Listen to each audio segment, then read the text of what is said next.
Chers téléspectateurs, bonjour ou bonsoir en fonction de là où vous situez. Vous êtes bien sur votre chaîne Espoir TV. Notre devise, vous la connaissez, car le meilleur reste à venir. Alors pourquoi le meilleur reste à venir? Parce que le Seigneur qui est sur son trône éternel et qui siège d'éternité en éternité nous le promet dans le passage de Jérémie 29, 11. Il a pour nous des projets de paix et non de malheur, un avenir et de l'espérance.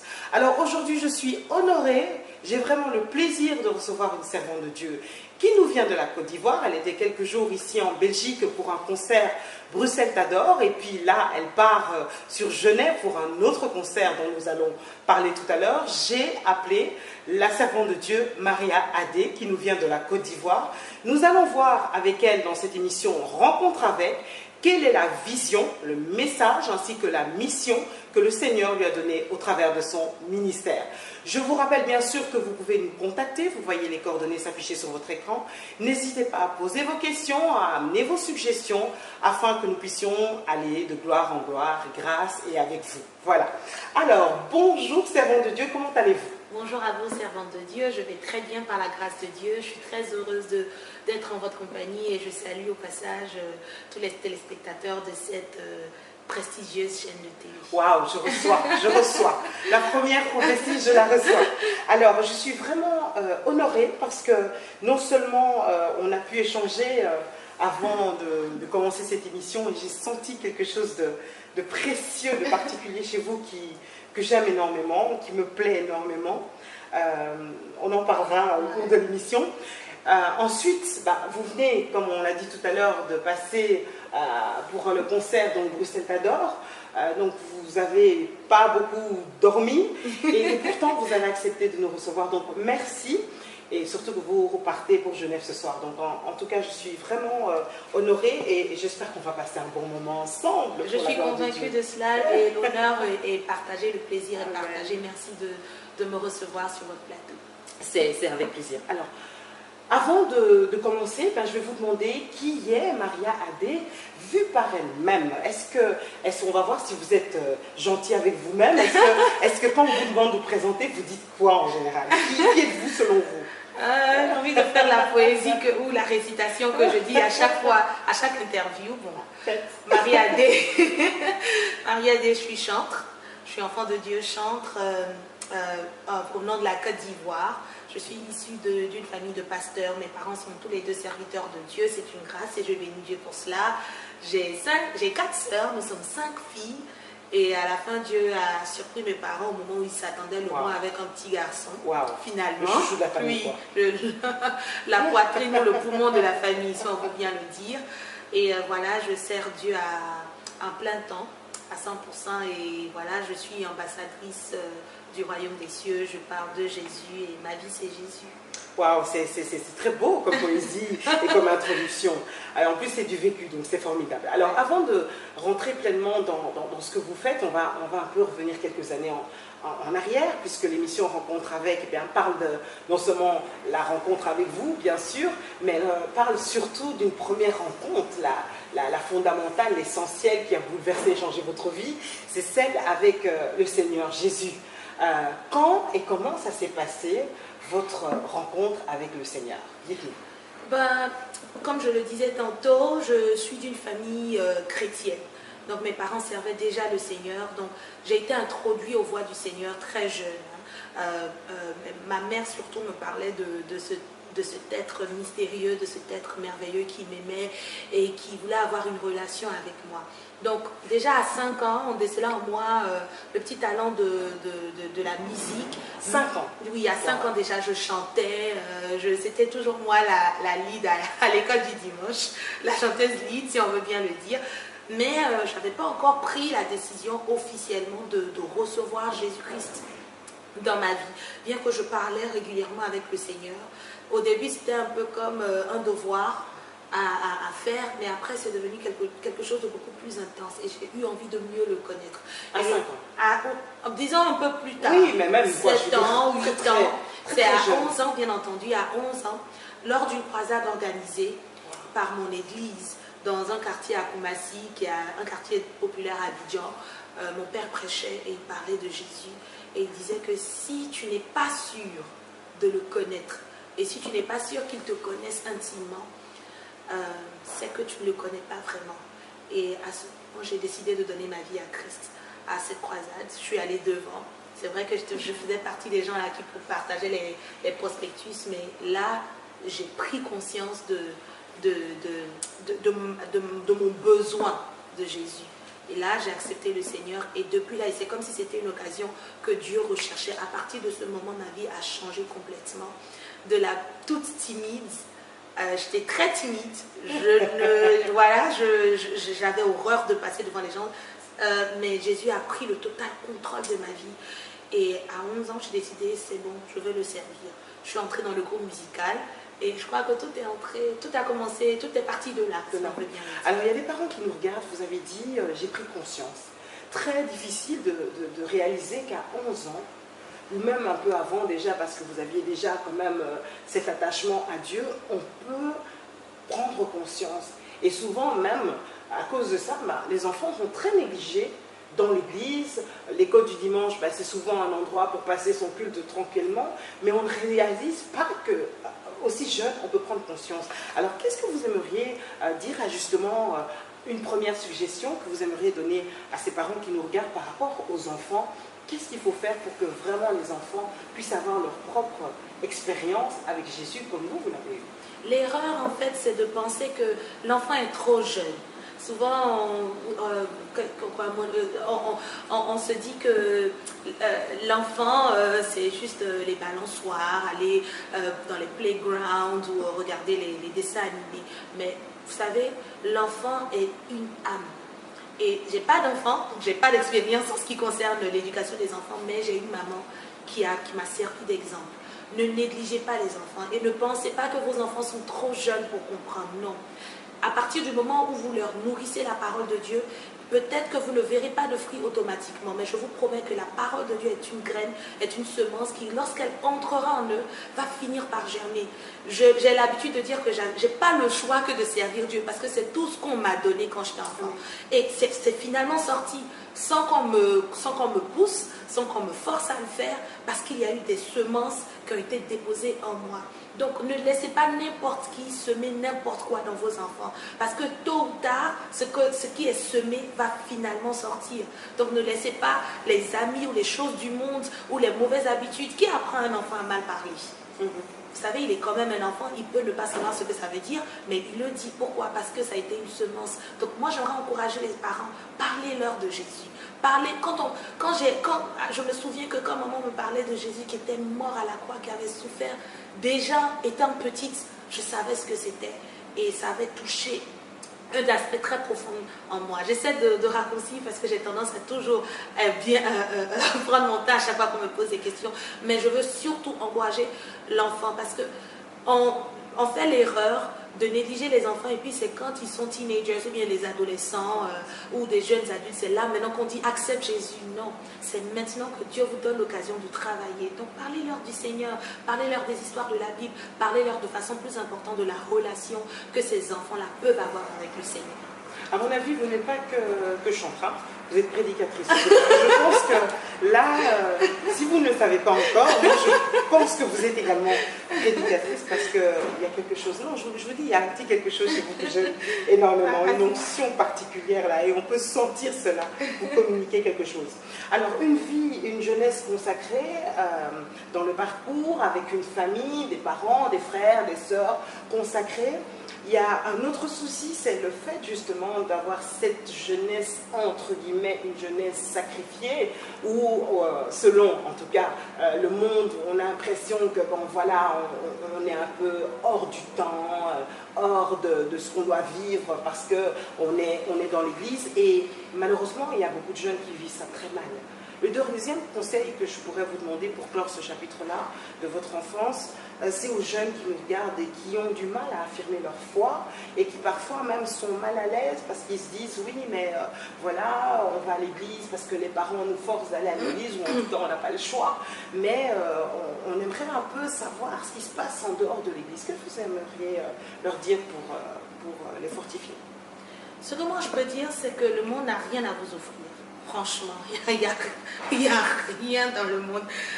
C'est vrai que vous entendez les parents dire ça, mais la vérité, Je suis entrée dans le showbiz très jeune, donc j'ai eu l'occasion de voir de loin certaines vies. Le monde n'a rien à vous offrir. La raison pour laquelle, moi je pense que l'Église, quand je parle d'Église, nous sommes tous inclus. Je pense que notre erreur a été de mettre Jésus là et de mettre les gens derrière. C'est-à-dire, Dieu, il est là de loin, adorez-le de loin.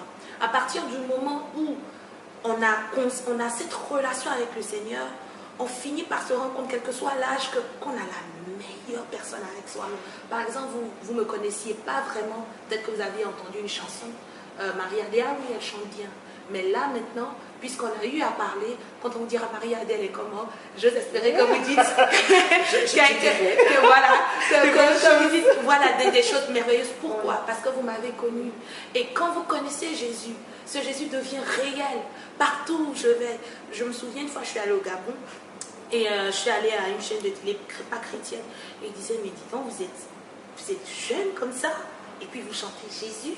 Genre, mais quand je commence à leur expliquer ce que ce Jésus est, ces gens finissent, heureusement par la grâce de Dieu, par réaliser que ce Jésus est tellement réel. Et ils réalisent par l'Esprit de Dieu leurs besoins de ce Jésus. Donc, n'aie pas honte de ton Jésus. Et puis Jésus ouvre les portes. Voilà, on s'est connus par Jésus. Par Jésus. Nous sommes accueillis dans un très joli hôtel de la ville par Jésus. Donc, il ouvre les portes également. Et c'est juste de le connaître intimement, pas ce qu'on te dit. Toi-même, ta relation avec le Seigneur, quelle est l'expérience que tu as avec ce Jésus? Ça, c'est ce qui va servir de réalité pour toi. Et ça va finir par toucher tous ceux qui sont autour de toi. L'appel. Alors, quand avez-vous eu la conviction de l'appel, la certitude de l'appel, et également qu'il a été précisé, que vous avez su, voilà, la précision de l'appel. Ça a été quand et comment?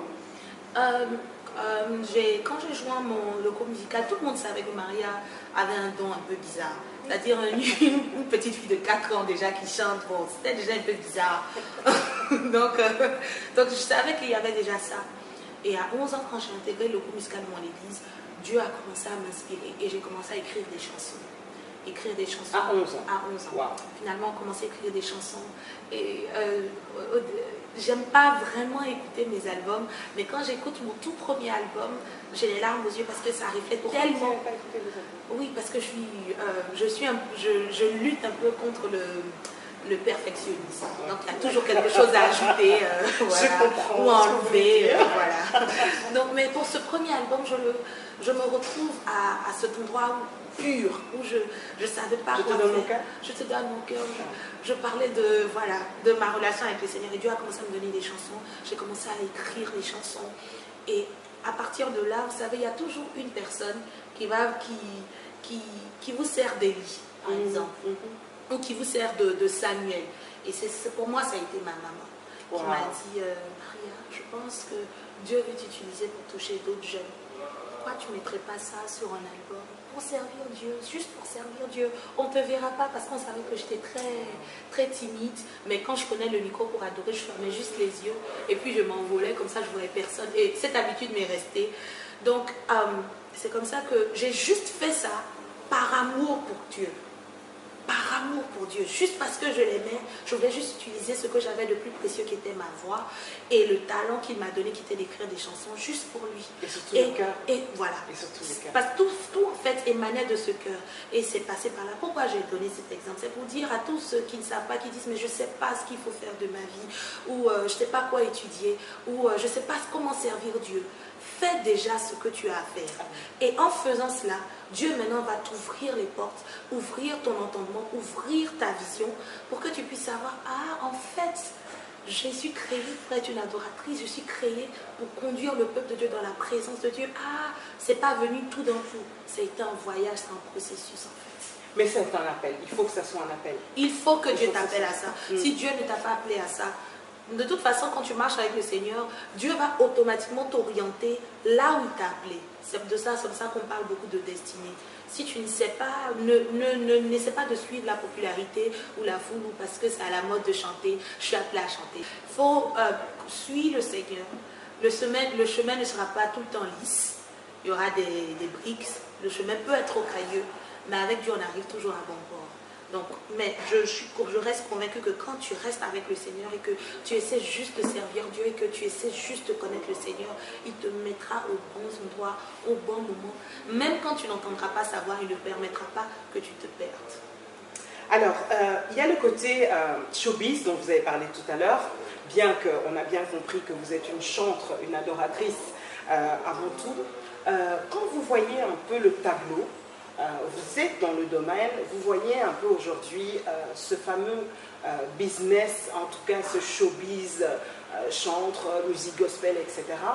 Quels sont vos constats, positifs ou négatifs, et surtout, selon vous, qu'est-ce qui devrait changer ou évoluer pour que les choses se passent mieux pour ce domaine-là? J'ai commencé assez jeune, j'ai commencé il y a très longtemps, et quand je vois un peu l'évolution de la musique ou du style gospel dans le monde, je suis heureuse. Parce qu'on voit, il y a une variété, il y a beaucoup d'autres personnes que Dieu continue d'utiliser et d'envoyer pour l'édification de son peuple et pour que lui aussi puisse recevoir la louange et l'adoration. Donc c'est toujours bien, on veut plus parce qu'on veut remplir le monde des ténèbres, on veut les dépeupler et puis remplir le royaume des cieux. Donc on est très heureux de voir ça.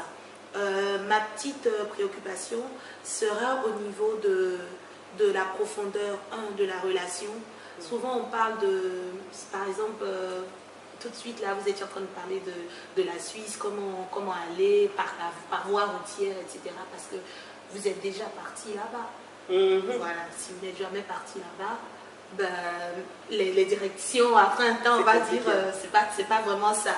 Voilà, donc au lieu de conduire le peuple de Dieu là où on n'est jamais parti, moi je veux nous encourager à nous les chantres à aller là où on va emmener le peuple de Dieu, c'est-à-dire dans la présence de Dieu.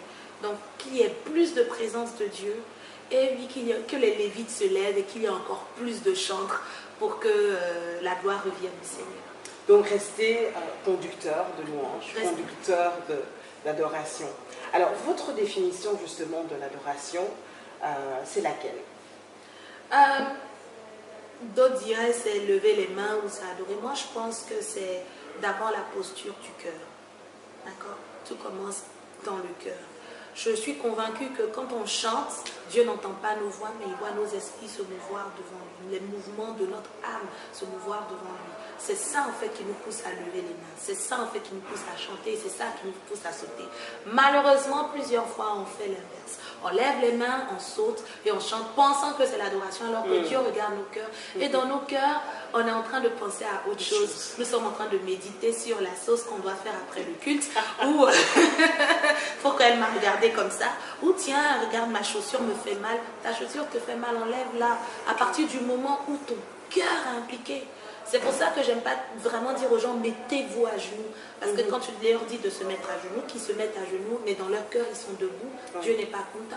Tout vient à partir du cœur, à partir de la posture du cœur. Quand tu te mets, tu te concentres et que tu penses à la bonté de Jésus et que tu veux juste aimer Jésus, juste déverser ton amour sur Jésus, ça va te pousser à poser des actes qui peuvent ne pas être dans un dictionnaire ou voilà, qui peuvent ne pas être carrés, mais qui vont à coup sûr toucher le cœur de Dieu. Et c'est ça l'adoration. Et parce que ton cœur est à Dieu, ton style de vie change. Tu ne pourras pas mener une vie juste parce que tu veux l'amener, mais tu vis parce que tu veux plaire à Jésus. Et c'est Jésus qui est l'objectif. Je pense que l'adoration, c'est pas seulement à l'église, c'est un style de vie. C'est la posture permanente du cœur. Alors, énormément de profondeur qu'on ressent chez vous, dans ce que vous dites, dans les mots, et puis même dans votre posture. C'est vrai. Alors, cette profondeur, elle ne vient pas, elle n'est pas innée, j'imagine. Non. Elle vient de quelque part. Parlez-nous un peu de ce don que Dieu vous a donné, qui est cette profondeur, et comment on l'acquiert, cette profondeur-là? Waouh. Est-ce que c'est dans la prière, c'est dans les larmes, c'est dans l'adoration, c'est dans la louange, c'est dans la vie avec Dieu, c'est dans le parler, c'est dans quoi? Qu'est-ce qui a fait que vous puissiez être aussi profonde? J'ai dit à Dieu, vous voyez, C'est comme ce passage dans la Bible où Dieu demande au prophète d'entrer en profondeur. Au début, c'était juste des orteils, après la cheville, après ça prend le genou, après les hanches, après les épaules, et après tu es submergé. Et je pense que nous, en tant qu'enfants de Dieu, nous devons tendre à nous devons courir de sorte à ce que nous soyons submergés de la présence. C'est pas quelqu'un de compliqué. Quand je sais que vous le connaissez, mais quand on parle du Saint-Esprit, le Saint-Esprit, il est tellement simple. Parle-lui déjà de ta journée, que ça commence déjà par là. Et puis, baisse un peu le bruit aux alentours. Instagram, Facebook, c'est bien beau, mais comme la Bible l'a dit dans les classes, chaque chose a son temps. Il y a un temps pour aller sur ces sites et il y a un temps qu'il faut pour passer avec le Seigneur. Le Saint-Esprit. Quand on parle du Saint-Esprit, au début, moi, quand j'étais beaucoup plus jeune, quand on dit le Saint-Esprit, c'était genre, voilà, on va passer du temps à faire comme si on était, excusez-moi du terme constipé, là. Oh, Saint-Esprit, et puis tu ressens rien. Non, c'est une personne. Le Saint-Esprit, souvent, il est fâché, souvent, il est content, il a ses humeurs, il est attristé. Voilà, ne fais pas ça. Et puis tu le fais, et puis après tu sens. Et puis souvent, il est content et tout. Voilà, c'est pas juste de l'énergie, c'est pas juste une puissance qui vient, qui fait tomber les gens, c'est une personne. Et c'est Saint-Esprit, je veux te connaître. Cette fille est en train de me parler du Saint-Esprit, mais c'est qui en fait? Je veux te connaître. D'ailleurs, je vais commencer par le faire. Les 2 premières fois, il peut ne pas te parler. Tu peux ne rien entendre, tu peux ne rien comprendre. Mais je te promets que si tu continues, il fera en sorte que tu saches qu'il entend ce que tu lui dis. Amen, amen. Waouh, on pourrait continuer à parler. Ouais, je me retiens. Parce que moi aussi. Alors, on va rentrer dans la vision que le Seigneur vous a donné au travers de ce ministère. Mais avant de rentrer dans la vision, on doit quand même, et ça j'aimerais quand même le dire, c'est que vous êtes chantre, oui, mais vous avez fait des études et d'excellentes études. Oui. Donc il faut qu'on le dise. Parce que les chantres ne sont pas seulement des gens qui ont perdu. Au contraire, au contraire. Vous avez fait des études, vous êtes... un cadre chez nous, pour dire. Oui, si on veut bien le dire. Parlez un peu de cela, parce que vous avez renoncé à tout cela. Dites-nous un peu, parlez-nous en quelques mots de ce qui s'est passé et de vos études. Merci pour cette question. Par la grâce de Dieu, j'ai eu la grâce d'aller d'étudier aux États-Unis et j'ai eu ma maîtrise en administration des affaires et en communication.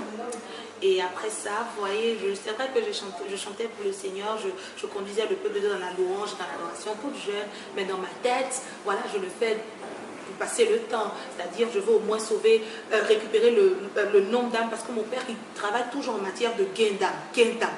Combien d'âmes sont sauvées, etc. Donc, je me disais que dans ma jeunesse, j'aimerais bien profiter de ce temps libre pour faire connaître le Seigneur, parce que j'aimais déjà le Seigneur.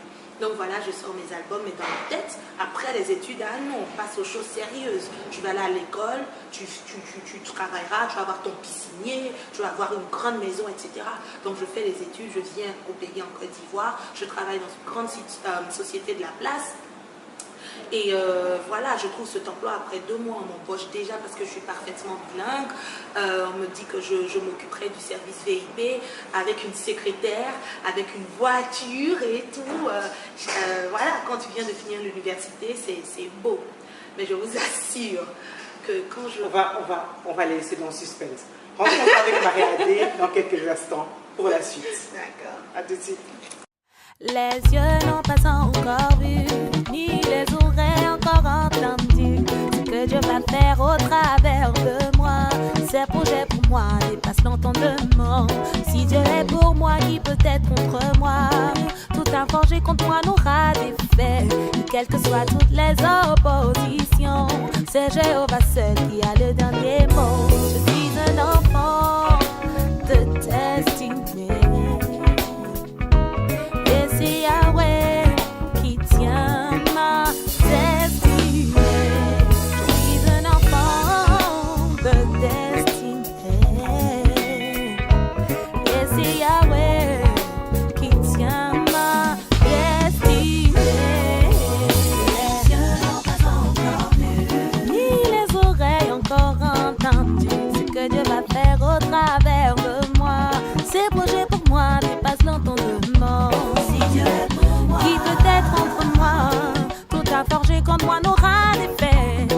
que soient toutes les oppositions. C'est Jéhovah seul qui a le dernier mot. Je suis un enfant.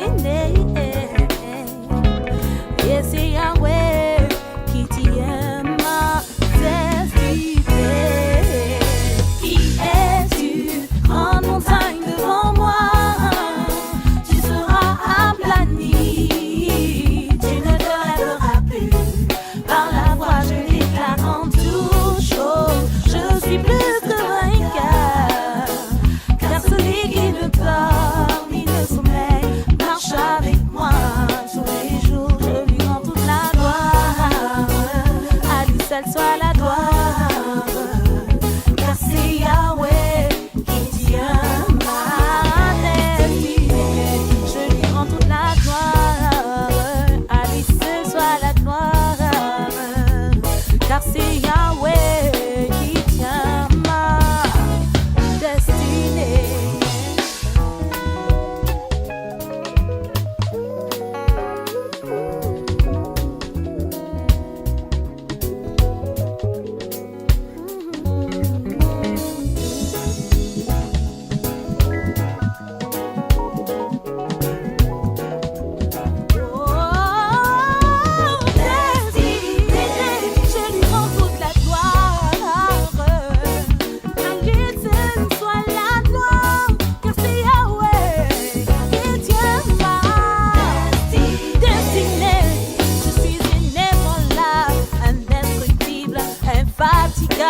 Inextinguible, irrésistible, qu'il est pour moi, qui peut être pour moi.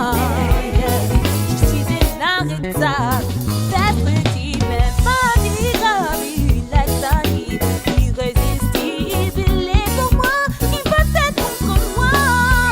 Personne.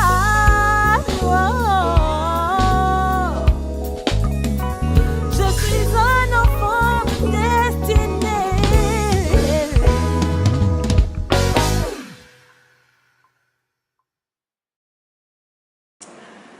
Voilà, à vous qui venez de nous rejoindre, nous sommes dans l'émission Rencontre avec la servante de Dieu Maria Adé. Nous avons eu l'occasion de voir un peu avec elle comment elle a commencé à servir le Seigneur dans ce ministère de louange, d'adoration, une chantre de l'Éternel qui nous bénit de sa présence dans cette émission et qui nous a bénis de sa présence ici à Bruxelles pour l'événement qui a eu lieu le 21 octobre. Bruxelles t'adore. Alors, vous venez de voir un de ses clips de son dernier album en date Destinée. Nous allons venir là-dessus tout à l'heure, mais là, elle est en train de nous expliquer qu'au-delà d'être la chantre, elle est aussi une servante qui a étudié et à qui Dieu a dit à un moment donné, eh ben voilà, dites-nous. Donc, vous étiez en train de nous dire, donc vous avez la possibilité, vous aviez donc, la secrétaire, le bon bureau, etc. Mais c'est marrant comment, dans cette période de temps, Dieu avait déjà changé mon cœur. Je pensais, quand il a dit, c'est comme quand Samuel a dit à Saül que tu seras changé en un homme nouveau. Je ne savais pas que mon intérieur avait déjà changé et que mon intérieur s'adaptait à Dieu. C'est ça, quand tu vas commencer à avoir une relation avec le Seigneur, il faut t'attendre à ce que tes envies changent, à ce que tes désirs changent, parce que Dieu va maintenant les adapter à ses désirs. C'est pour ça qu'il dit chercher d'abord le royaume des cieux et sa justice. Et il a dit, tu fais de l'Éternel tes délices. Donc, parce que lui, il est ton délice, anyway. Donc, c'est ce qui s'est passé. Donc, c'est ce qui s'est passé. Donc, moi, j'étais là. Premier jour, j'étais un peu triste. J'ai dit non, c'est parce que c'est nouveau. Alors, on va quand même préciser, parce que nous savons qu'il y a des gens sensibles. Ouais. Quand vous l'entendez parler en anglais, c'est parce qu'elle a étudié. Oui, oui, pardon, précise, oui, c'est vrai. On précise, parce qu'il y en a qui vont croire, ah non, elle ne veut pas parler français. Non. Donc, la mixité, c'est parce qu'elle est bilingue, elle est francophone et anglophone, étant donné qu'elle a passé au moins 5 ans d'études aux États-Unis. Donc, s'il vous plaît, ce n'est pas de l'orgueil, ce n'est pas de la prétention, c'est juste N'est-ce Ça n'a pas? rien à voir. Non, Oui, on va dire, justement. parce que vous savez, il y a des gens qui vont se dire, ah, mais Marie-Adé, pourquoi le mix comme ça? Non. Merci quand même On cette ferme la précision. parenthèse. Oui. Alors, donc avec les termes français, alors.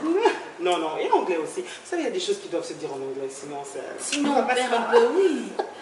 Donc, voilà, j'étais assise dans mon bureau et voilà, je commençais le travail. Ce travail, normalement, devrait m'apporter de la joie, mais je vous assure, mes chers amis, je n'étais pas heureuse. Je faisais mon travail normalement. Mon patron, par la grâce de Dieu, appréciait mon travail. J'avais de bons retours des clients que je gérais. Mais malgré ça, je n'étais pas contente, je n'étais pas heureuse. Il y avait cette joie profonde. Je ne savais pas que j'avais cette joie jusqu'à ce que je la perde, entre guillemets. Et finalement, il fallait que je parle de Jésus parce que c'était devenu une obsession. Qu'est-ce que j'ai fait? J'ai commencé à évangéliser les gens avec qui je travaillais, commencé à prier pour eux, commencé à opérer des délivrances, commencé à les inviter à l'église. Ils venaient à l'église. Finalement, ce que je devais faire, je le faisais dans mon lieu de travail. Et arrivé à un certain moment, j'ai dit, Seigneur, fais de moi ce que tu veux. Sincèrement, fais de moi ce que tu veux. Parce qu'il faut, c'est-à-dire l'œuvre de mon père m'appelle et je ne pouvais pas, il fallait forcément que je laisse. Et c'est comme ça que Dieu m'a convaincue.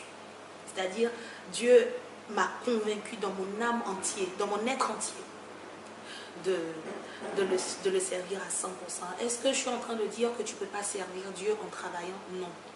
Chacun a son appel. Voilà pourquoi on ne peut pas tricher les autres. Tu ne peux pas faire comme l'autre. La relation avec Dieu, elle est personnelle. Qu'est-ce que Dieu te dit, toi? Peut-être que Dieu veut que tu sois dans la politique ou que tu sois dans le monde des affaires. Il faut, rassure-toi seulement que ta lumière brille. Il faut que tous ceux qui viennent en contact avec toi rencontrent le Jésus qu'ils n'ont jamais vu. Donc, c'était ça en fait. Mais moi particulièrement, Dieu voulait mon attention à 100%. Pendant 2 ans, il m'a dit, tu ne bouges pas. Je suis restée dans sa présence chaque jour pendant 2 ans. Voilà pourquoi on n'entendait pas parler de moi. Chercher sa face pour savoir exactement ce qu'il voulait que je fasse. Et après ça, j'ai reçu le go-ahead. Mais je vous assure que Dieu s'occupe de moi, il s'occupe de mes besoins. Je ne travaille pas, je n'ai pas un salaire fixe. Mais à la façon dont Dieu s'occupe de moi, je veux dire qu'il est le meilleur des papas. Amen. Il prend soin de vous. Prend soin de moi. Alors la vision, elle est claire, vous nous en avez parlé dans toute cette introduction. Il y a le message maintenant que Dieu vous a donné, et c'est un message sans équivoque, hein, un message clair, précis. Ce message, on le retrouve au travers de vos 4 albums. Ouais. Donc il y a d'abord Je te donne mon cœur, le premier, ensuite il y a Proclamation, et puis il y a Expression, et pour finir Destinée. Parlez-nous un peu du message que Dieu vous a donné au travers de votre musique, au travers de vos albums, et que vous essayez par-dessus tout, au travers de tout ce que vous faites, de communiquer au peuple de Dieu et au monde en fait. Je pense que Dieu m'appelle à emmener son peuple à le connaître réellement, à connaître sa personne, pas juste ce qu'il sait faire, mais qui il est véritablement. La profondeur. La profondeur, pas juste connaître le Dieu des miracles. Je dis toujours que quand les disciples ont demandé à Jésus, enseigne-nous à prier, il n'a pas dit, dites le roi des rois, Seigneur des seigneurs, tout puissant, le créateur du ciel et de la terre, Alpha et Oméga, tous ces grands noms-là. Il a dit non, tu diras notre Père, parce que Dieu veut être ton papa. Et il veut agir, il veut que tu le connaisses comme étant ton papa. Il y a beaucoup de personnes qui nous regardent et qui n'ont malheureusement pas connu une bonne relation avec leur papa. Dieu est là pour corriger ça. Et toi qui as connu ton papa, n'attribue pas les caractéristiques de ton papa qui est terrestre à ton Père céleste. Ton Père n'a aucune variation d'ombre. Il est le Père des Lumières. Et ce Père-là, il veut s'introduire à nous. Donc, dans ce que je fais, je sens que Dieu m'appelle à emmener son peuple, à le réintroduire auprès de son peuple, à emmener son peuple à le connaître en profondeur, à connaître ses habitudes, à connaître sa personne, à connaître ce qu'il aime, ce qu'il n'aime pas, et de façon plus importante, à connaître aussi ce qu'il voit en nous. Parce que quand tu connais Dieu, c'est comme un miroir. Dieu aussi maintenant va te montrer qui tu es, parce que tu es créé à son image. Donc quand tu dis Seigneur, tu es merveilleux, il te dit oui, mais ma fille, toi aussi tu es merveilleuse. Et quand tu sais que Dieu te trouve merveilleuse, c'est que tu as toutes ces caractéristiques. Ce qui se passe, c'est que tu finis par accomplir ta destinée. Et c'est pour ça que je parle de destinée.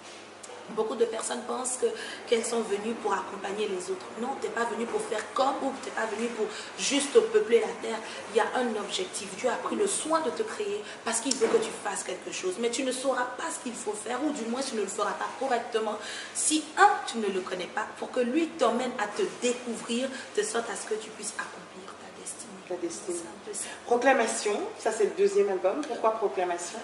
J'ai commencé avec Je te donne mon cœur pour dire à Dieu, Seigneur, prends-moi, fais de moi ce que tu veux. Et puis quand tu dis, quand tu ne peux pas connaître Jésus et puis te taire. Donc je voulais juste proclamer qu'il est pour moi, proclamer sa réalité, ne sachant toujours pas qu'il m'emmenait vers destinée. Je voulais juste proclamer qu'il est pour moi et proclamer ce qu'il dit de moi, ce qu'il pense de moi. Expression. Expression pour exprimer son cœur. Parce que quand tu proclames, tu es aussi en train d'exprimer. Mais quand on écoute expression, il y a l'expression du cœur de Dieu pour nous. Dans le chant tel que, comme un père, il te dit, je veux t'aimer, laisse-moi t'aimer, laisse-moi te montrer qui je suis, laisse-moi te montrer le vrai amour, l'amour inconditionnel que tu n'as jamais connu. Je ne suis pas là pour te demander quoi que ce soit, je veux juste la permission de t'aimer. Donc il y a l'expression de l'amour de Dieu pour nous. Et aussi l'expression de l'amour que Dieu a pour nous. C'est-à-dire l'expression de notre amour, pardon, l'amour que nous avons pour Dieu. Donc c'est un album qui me touche aussi particulièrement. J'aime pas dire une chanson ou tel album est mon préféré et tout, parce que je vois mes chansons comme mes bébés, les bébés que Dieu m'a confiés. Mais cet album va vous faire aussi beaucoup de bien. Et pour finir, Destinée, comme quoi... je connais le Seigneur, je sais ce qu'il pense de moi, je sais ce qu'il dit de moi et je sais ce qu'il a déposé en moi. C'est le moment maintenant pour moi de réaliser, de manifester ce à quoi il m'a appelé. Alors, en parlant de chant, quel est le chant qui, lorsque vous étiez toute jeune, que vous avez commencé, vous a accompagné? Un chant qui vous a marqué, que vous avez beaucoup chanté peut-être, ou chantonné, pas forcément sur scène, mais qui vous a profondément marqué. Est-ce que vous vous souvenez de ce chant-là? Oh mon Dieu, il y en a plusieurs. Vous savez, je suis le type de personne qui pleure beaucoup. Un jour, je disais à Dieu, Seigneur, je pleure trop. Pourquoi tu as fait de moi quelqu'un qui pleure trop? Pourquoi tu veux utiliser quelqu'un qui pleure trop? Et puis il m'a dit, je travaille avec tes larmes. Et ça m'a touchée. Donc c'était un peu... Donc cet album, en fait, c'était à ce moment-là où tu vois, quand on vient de connaître, tu pleures, tu pleures, tu pleures. Donc il y a beaucoup de chants comme ça. Mais je crois qu'il y a un chant qui dit, j'étais seule, sans amis, sans abri, je ne savais où aller. Satan et ses démons m'avaient repris dans le trou du péché. Mais j'oubliais. Mais toi, Jésus, tu as vu la douleur en moi. Tu m'as délivré du trou dans lequel j'étais, qui est le péché. Tu as vu la douleur en moi. Tu as essuyé mes larmes. Comment te remercier? Tu m'as mis sur la bonne voie et tu m'as dit va ne pêche plus. Et encore, tu m'as dit je t'aime. Ce qui est formidable, c'est que je n'ai même pas eu besoin de lui demander de le chanter. Oh non! C'est là que je voulais en venir. Donc, je confirme. On est un alors. On est dans le même, c'est ce que j'ai dit. Alors, pour finir, la mission, c'est ce que vous êtes venu faire ici en Belgique. Bruxelles t'adore, le 21 octobre, c'était il y a quelques jours. Alors parlez-nous un peu de cet événement-là. Et puis aussi le 28 octobre à Genève, l'événement qui est organisé par la structure, donc la production Thales, qui vous accompagne dans la production depuis quelques années.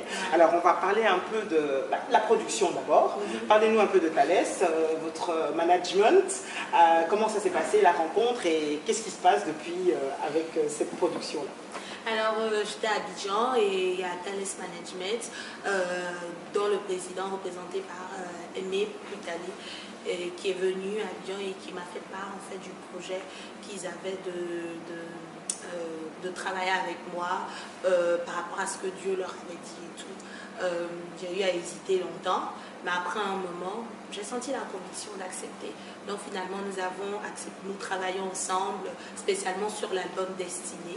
Donc pour c'est une structure de management et de production d'artistes et de production aussi de spectacles. Donc pour l'album Destiné, pour ceux qui voudront s'en procurer, je crois que l'information déjà sur l'écran, pourront les contacter pour avoir cet album. Tout à fait. Alors, Bruxelles Adore, quelle est votre conclusion par rapport à cet événement? Qu'est-ce que vous avez vécu? Comment vous l'avez vécu? Et qu'est-ce que ça vous laisse comme souvenir? Bon, Bruxelles Adore, moi, à partir du moment où j'ai l'occasion de m'éclater dans la présence de Dieu, je suis bien. Et par la grâce de Dieu, j'ai eu l'occasion de le faire. Mais de façon plus importante, Dieu a sanctionné ce temps-là par sa présence. Et je crois que chaque personne est retournée avec une touche de Dieu. Il y a eu une forte présence de Dieu ce jour-là. C'était un moment d'adoration. Et voilà, je pars avec un beau souvenir de la Belgique. Je vais avec un beau souvenir des Bruxellois. Voilà, Zani Piana a pris soin de vous, j'espère. Hein, il a bien pris soin de moi, oui. Tout s'est bien passé, nous le saluons au passage. Tout s'est très bien passé par la grâce de Dieu. Il a bien fini hier en m'emmenant manger les frites. Les gaufres. De manger les gaufres? Pas encore. Ah, il faut mais manger. Les frites sont d'une expiration divine. Mais avec la sauce andalouse, mais c'était ouf. J'ai dormi, vraiment c'était divin. J'ai dormi avec le ventre comme ça. C'était tellement bon. Donc voilà, Bruxelles, que Dieu vous bénisse. Et je comprends pourquoi Jésus est mort pour vous. Ok, alors la mission va conclure. C'est triste, mais il faut conclure à un moment donné. Mais je sais que ce n'est que le commencement d'une rencontre parce que Dieu ne fait rien par hasard. Et je pense que nous avons encore un chemin à parcourir ensemble. Le meilleur reste à venir, comme on le dit sur Espoir TV. Ouais. La conclusion de tout ça, la mission, selon Maria Adé, quelle est-elle?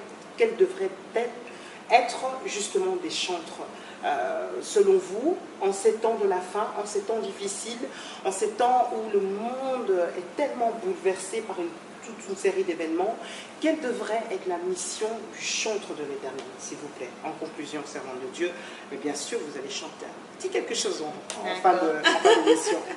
Dites-nous un peu. Chantre, le chantre est à la place dans le cœur de Dieu. Moi, je dis toujours que le ministère prophétique et le ministère de chant vont de pair.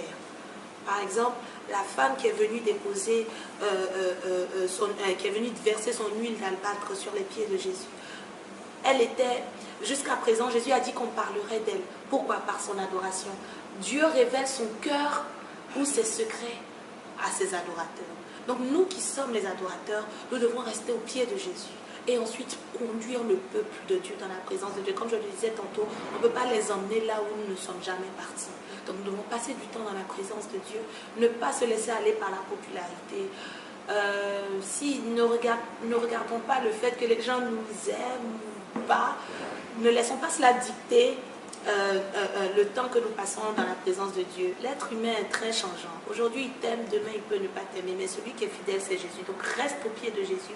Restons au pied de Jésus pour diriger son peuple dans sa présence. Et soyons la lumière du monde. Je crois, quand je parle aux adorateurs, je crois que chaque chrétien est d'abord adorateur. Donc, tout un chacun de nous, passons du temps au pied de Jésus et que notre lumière brille partout où nous sommes, au bureau, à l'école, au travail, au marché, que notre lumière brille. Et je finirai avec cette chanson parce que beaucoup vont dire: ah, je ne savais pas que c'était elle qui chantait ça. Bon, tu es plus grand que ce que l'on dit, Jéhovah, tu es plus grand que ce que l'on dit. Tu es excellent, tu es merveilleux, tu es plus grand que ce que l'on dit. On m'a dit qu'il n'y avait plus d'espoir pour moi, que mon avenir était bafoué, que j'étais né pour échouer.